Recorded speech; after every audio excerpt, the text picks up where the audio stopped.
Yo les potes, bienvenue dans cette nouvelle vidéo. Nono est avec nous. Salut Nono.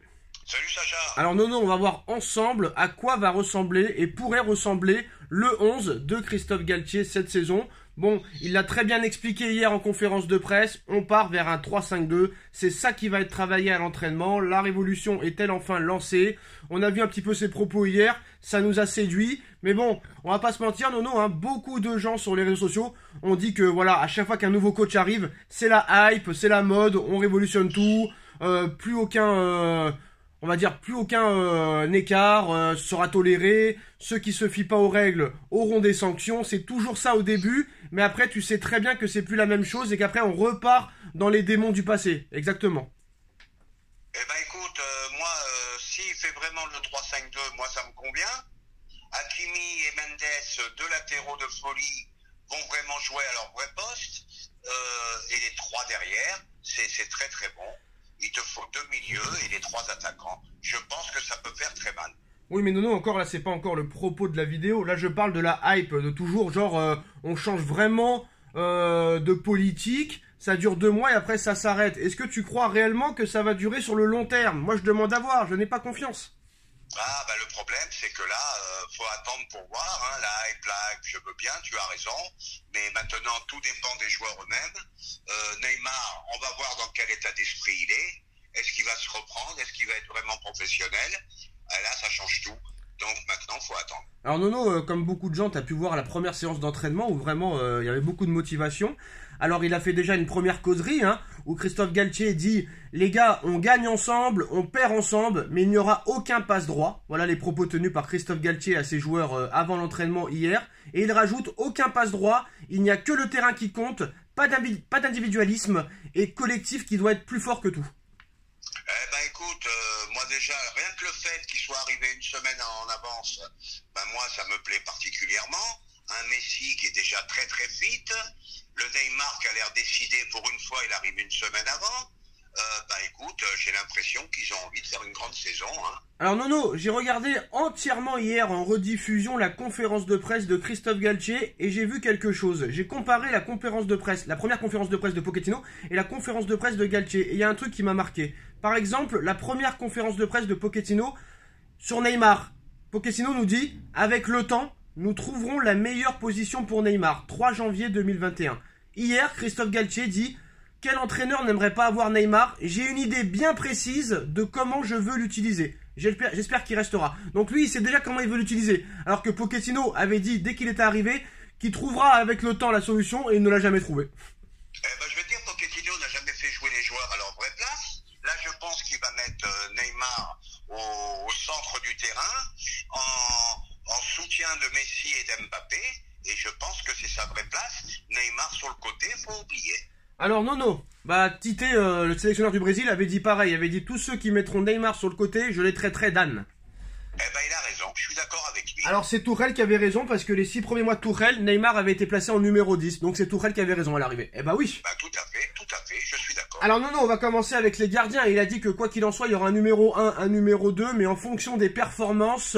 Le numéro 1 peut changer et devenir numéro 2 et le numéro 2 numéro 1. Donc on part très clairement normalement sur Donnarumma numéro 1. Ce serait le choix de Galtier. Est-ce que pour toi c'est un bon choix? Eh ben les choses sont claires, il y a un numéro 1, il y a un numéro 2, chose que Pochettino n'a jamais su faire.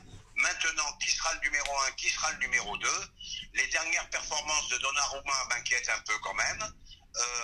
Il faut voir. Moi honnêtement j'aurais mis Keylor Navas, mais apparemment le choix de Galtier serait Donnarumma. Pourquoi je ne sais pas. Alors est-ce que c'est vraiment la presse qui annonce ça ou Galtier? Je ne sais pas. Je pense que Galtier verra sur le tas très clairement qui prendra numéro 1. C'est pas la presse qui sait, la presse ne sait rien à l'arrivée. Ils nous l'ont prouvé. Personne ne sait. Tout ce que je vois, moi, il va juger sur le terrain.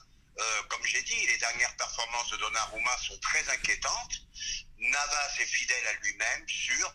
Donc c'est pas joué, mais au moins c'est bien, il y a un numéro 1, il y a un numéro 2, chose que n'a jamais faite Pochettino. Je suis désolé Nono, Keylor Navas n'a pas gagné 3 Ligues des Champions d'affilée, plus une finale de Ligue des Champions avec le PSG par hasard. Hein. Je suis désolé mais bon. Eh ben c'est ce que je viens de te bon, dire. Pour l'instant on reste sur Donnarumma mais rien n'est sûr. Moi j'aurais mis Navas mais pour l'instant Donnarumma tiendrait la corde. On part vers une défense à 3. Alors ce qui est intéressant, hein, c'est que pour l'instant tu as que 3 défenseurs centraux avec Marquinhos, Kimpembe, Sergio Ramos. Skriniar, normalement, si tout se passe bien, devrait arriver. Mais en plus de ça, on a appris il y a quelques jours que, en plus de Skriniar, et malgré déjà la présence de Kimpembe, Marquinhos, Ramos, le Paris Saint-Germain chercherait encore en plus un défenseur central, en plus d'un arrière droit. Donc c'est-à-dire clairement qu'il y en a un des 4 qui va partir si jamais Skriniar arrive. Apparemment, voilà, on ne sait pas si Galtier compte sur Kimpembe, mais Kimpembe est à vendre quoi qu'il arrive. Donc on part très clairement si Skriniar arrive pour l'instant. Après, on veut de la concurrence saine, hein, il l'a dit très clairement hier, avec un effectif réduit de 22-23 joueurs, pas plus. On partirait donc sur Skriniar, une défense à 3 bien sûr. Hein. Skriniar, je crois qu'il n'y a qu'un N à Skriniar si je ne me trompe pas. Excusez-moi, c'est du direct, c'est pas grave, on le mettra dans le bêtisier. Alors, Skriniar... Désolé pour l'écriture, hein, on fait avec les moyens du bord. Marquis et Sergio Ramos, si je comprends bien. Eh ben, je pense que ça va être ça.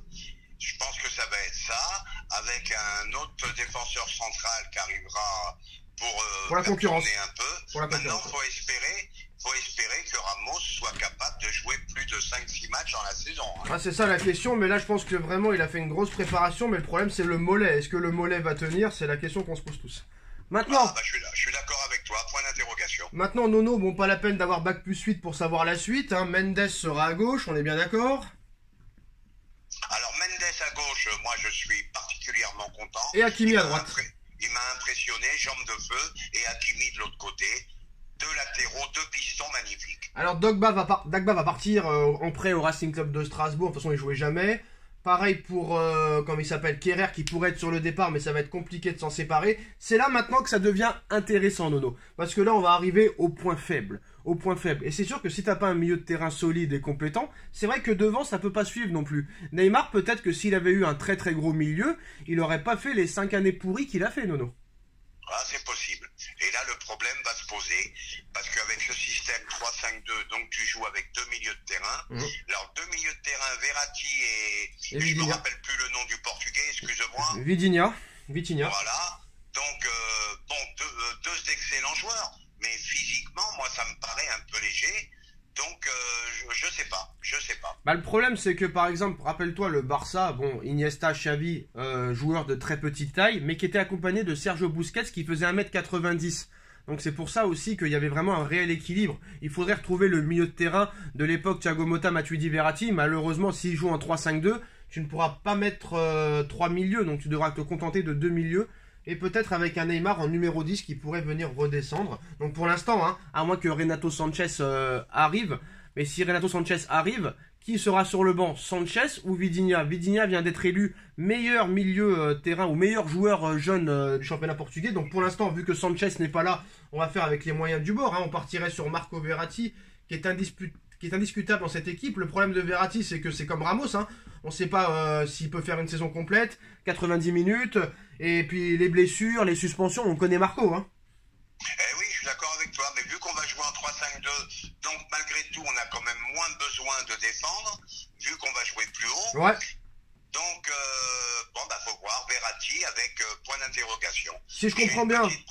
Petite préférence quand même pour si Sanchez arrive. Je mets Verratti et Sanchez. Et le jour où Marco est blessé, malheureusement, voilà. On a le Portugais qui sera là pour Sanchez, point d'interrogation. Et si tu écoutes réellement ce qu'a dit Christophe Galtier hier en conférence de presse, il sait très bien comment il va utiliser Neymar. Donc Neymar sera en numéro 10. Neymar en numéro 10, en soutien de Messi et d'Mbappé. Et ça, je pense que ça peut faire très mal. Messi, Mbappé.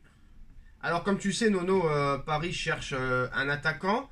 Pour l'instant, pas d'accord officiel avec Scamacca, mais c'est très bien engagé, sauf que le PSG veut faire baisser le prix, c'est compréhensible. Admettons si Scamacca ça ne se fait pas, peut-être un Robert Lewandowski ou peut-être un retour de Moïse Kean. Moi, Moïse Kean, je préférais le retour de Moïse Kean que Scamacca. T'es bien d'accord avec moi, Nono? Il n'y a même pas à chercher, non? Ça, c'est un truc que je comprends pas, Nono. Pourquoi ne pas aller sur Moïse Kean, 20 ans, qui connaît le club, qui a fait une très grosse saison, qui a déjà de l'expérience dans plusieurs championnats européens? Qu'est-ce qu'ils vont aller me chercher Scamacca? Moïse Kean, en plus de ça, il est grand de taille, il est plus jeune que Scamacca, il a prouvé plus de choses que Scamacca. Pourquoi tu vas pas chercher Moïse Kean? Je comprends pas. Je suis d'accord avec toi, Moïse Kean. En plus, il a fait une saison très très bonne au 20 buts ou 19 buts. Et puis, je vais te dire, c'est un joueur qui défend, Non, il n'y a pas photo pour moi. Hein. Moi je comprends pas, honnêtement je comprends pas. En plus Moïskine a envie de venir, c'est un mec qui a envie de venir, qui aime le club. Je comprends pas pourquoi tu vas me chercher Scamacca, je comprends pas. Il y a beaucoup de choses qu'on comprend pas dans le football d'aujourd'hui. Bah écoute, Bon après Nono, faut pas oublier que les Moïskine, les Paul Pogba, c'est compliqué parce que leur agent c'était Mino Raiola. Mino Raiola malheureusement est décédé, paix à son âme. C'est compliqué maintenant peut-être de discuter avec les clubs. C'est peut-être compliqué. Mais on part sur ça, Nono. Hein. Donnarumma dans les buts, Skriniar, Marquinhos, Ramos dans l'axe, Mendes à gauche, Hakimi à droite, Verratti, Vitinha au milieu de terrain ou peut-être Sanchez, Neymar en numéro 10, Messi, Mbappé. Moi, franchement, je suis inquiet par rapport au milieu parce que c'est vraiment deux joueurs de petite taille, un mot très technique. Vous allez encore me comparer avec le Barça, mais le Barça, il y avait Busquets entre Iniesta et Xavi. Et Busquets faisait 1m90. Et vous allez me dire, ouais, mais Sacha, c'est pas la NBA. Pas question de NBA. Mais Thiago Motta, il était très grand aussi. Quand il y avait Matuidi et Verratti qui étaient petite taille, ça marchait très bien. Donc voilà. C'est pour ça que j'ai parlé beaucoup de fois de Fofana qui m'aurait beaucoup plu. Je pense que la piste est oubliée. Bon, écoute... Tiens, Nono, il y en a qui disent que Danilo Pereira, c'est le même profil que Fofana. Moi, je suis pas d'accord, hein. Mais elle a rien à voir, Attends, il n'y a pas photo. Il n'y a pas photo entre les deux. Déjà, Fofana va beaucoup plus vite que Danilo.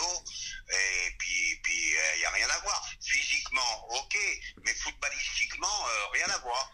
Fofana est beaucoup plus fort que Danilo. Et là, honnêtement, Nono, je pense qu'il va taire beaucoup de gens, là. Je pense qu'il va faire taire beaucoup de bouches parce qu'il a totalement raison. Je ne peux pas nier l'argument de Nono parce que, voilà, c'est une caravane, Danilo Pereira. On va pas mentir, c'est une caravane. Bon joueur, courageux, mais très limité. Très moyen, Nono, très moyen. Avec Fofana. Nono, très moyen. Et je me demande si c'est pas encore Tourelle qui avait raison. Moi qui ai tellement critiqué Tourelle, je me demande si c'est pas lui qui avait raison sur tout à l'arrivée. Même sur Marquinhos au milieu de terrain. Même sur Marquinhos au milieu de terrain, je sais pas s'il avait pas raison, le gars. Va savoir. Ouais. Et puis je vais te dire autre chose, je sais pas si tu seras d'accord avec moi. Peut-être que Danilo, faut le garder sur le banc en cas de pépin en défense. Ah oui, faut se débarrasser de Herrera, de Paredes et de Gay. Mais Danilo Pereira peut servir dans certains matchs. Il l'a prouvé contre le Bayern lors du match aller 3-2. Et bon, il n'est pas régulier, mais des fois il peut servir, contrairement à d'autres qui font 5 matchs dans l'année, donc c'est problématique. Oui, là je suis entièrement d'accord. Danilo peut rendre service en défense centrale, à mon avis. Voilà les postos, même au milieu de terrain aussi. Hein. Mais voilà les postos, voilà sur quoi on part sur le système, le dispositif de Christophe Galtier. Dites-nous en commentaire ce que vous en pensez, les postos. On like, on partage, on commente, on s'abonne. Et on se retrouve très vite pour une nouvelle vidéo. Merci Nono, merci à tous. Tchuss.